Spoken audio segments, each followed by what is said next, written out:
là où je ne partage pas ce que vient de dire l'élu précédente, c'est que pour moi, ce n'est pas un choix politique.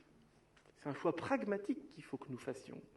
Qu'est-ce qui est le plus favorable pour les habitants, non pas pour les élus? Sur le fond, alors les exemples qu'a cité Christophe Lim en introduction étaient intéressants, et je note qu'il y avait un point commun dans toutes les structures que vous avez citées, c'est qu'à l'intérieur de ces structures, il y avait les compétences.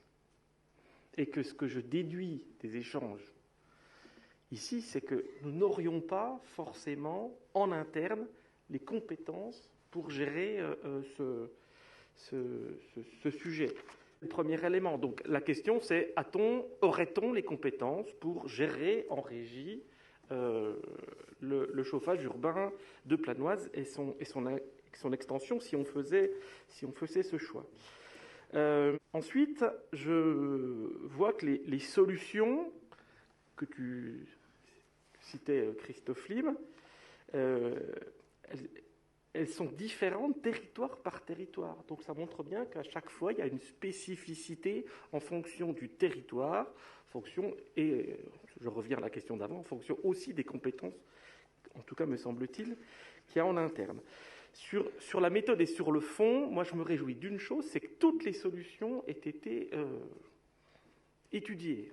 À la fois les solutions de la régie, à la fois les solutions mixtes, jusqu'à la solution totalement privée.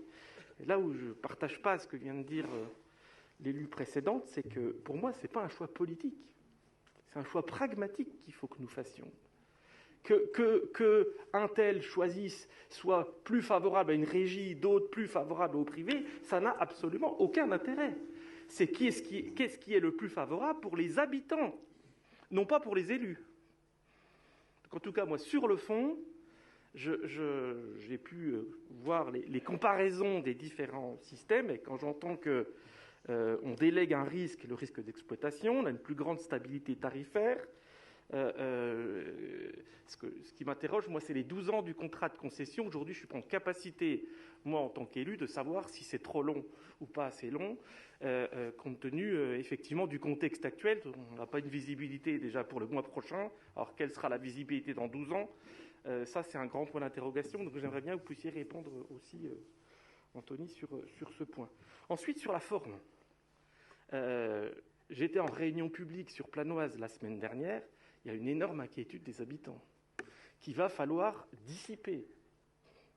Ça, c'est évident. Et je pense qu'on ne peut plus engager ce type de discussion, ce type de débat, sans effectivement avoir fait un gros travail d'information auparavant.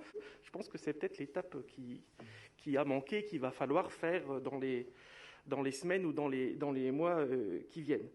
Et par contre, ma conclusion, c'est que ce qui a été fait sur Planoise par les organisations qui ont signé ce document, je vais le dire très sincèrement, c'est pas bien ce qui a été fait. Parce qu'on a alimenté des peurs à Planoise. On a expliqué aux habitants que si le choix n'était pas en régie, les tarifs allaient exploser. C'est pas ce qui est dit ce soir. Donc on a dit aux gens qu'ils n'auraient plus les moyens de se chauffer dans quelques années. Et je le dis, ça c'est pas bien. Cette façon de faire de la politique, c'est pas bien. C'est ma conclusion.